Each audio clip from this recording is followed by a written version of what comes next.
2. Of the climate and houses in Flatland. As with you, so also with us, there are 4 points of the compass, north, south, east, and west. There being no sun nor other heavenly bodies, it is impossible for us to determine the north in the usual way.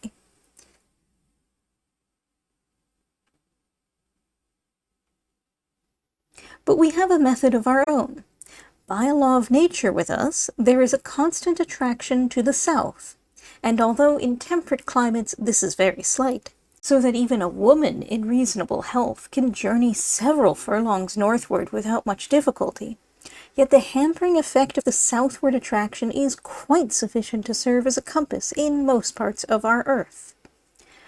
Moreover, the rain, which falls at stated intervals, coming always from the north, is an additional assistance, and in the towns we have the guidance of the houses, which of course have their side walls running for the most part north and south, so that the roofs may keep off the rain from the north.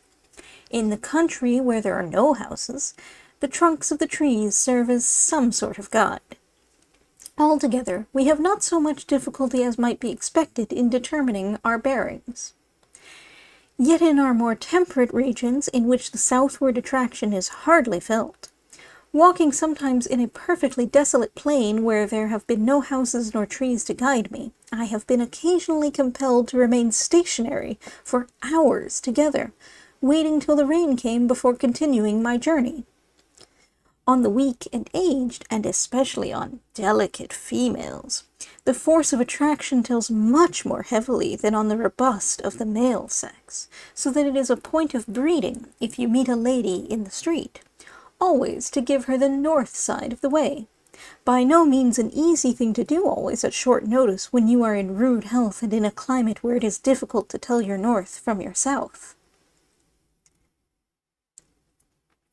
Windows there are none in our houses, for the light comes to us alike in our homes and out of them, by day and by night, equally at all times and in all places, whence we know not. It was in old days, with our learned men, an interesting and oft investigated question. What is the origin of light? And the solution of it has been repeatedly attempted, with no other result than to crowd our lunatic asylums with the would-be solvers. Hence, after fruitless attempts to suppress such investigations indirectly by making them liable to a heavy tax, the legislature in comparatively recent times absolutely prohibited them. Alas, I alone in Flatland, know now only too well the true solution of this mysterious problem. But my knowledge cannot be made intelligible to a single one of my countrymen, and I am mocked at. I, the sole possessor of the truths of space and of the theory of the introduction of light from the world of 3 dimensions, as if I were the maddest of the mad. But a truce to these painful digressions. Let me return to our houses. The most common form for the construction of a house is 5-sided or pentagonal, as in the annexed figure. The 2 northern sides, RO, OF, constitute the roof, and for the most part have no doors. On the east is a small door for the women. On the west is a much larger one for the men. The south side or floor is usually doorless. Square and triangular houses are not allowed, and for this reason. The angles of a square, and still more those of an equilateral triangle, being much more pointed than those of a pentagon, and the lines of inanimate objects, such as houses, being dimmer than the lines of men and women,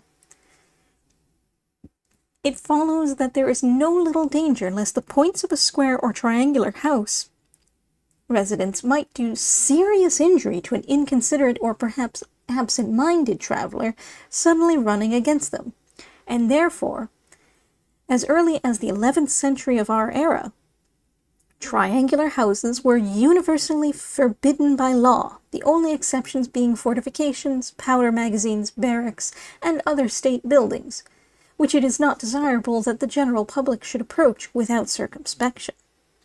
At this period, square houses were still everywhere permitted, though discouraged by a special tax. But about 3 centuries afterwards, the law decided that in all that in all towns containing a population above 10,000, the angle of a pentagon was the smallest house angle that could be allowed consistently with the public safety. The good sense of the community has seconded the efforts of the legislature, and now, even in the country, the pentagonal construction has superseded every other.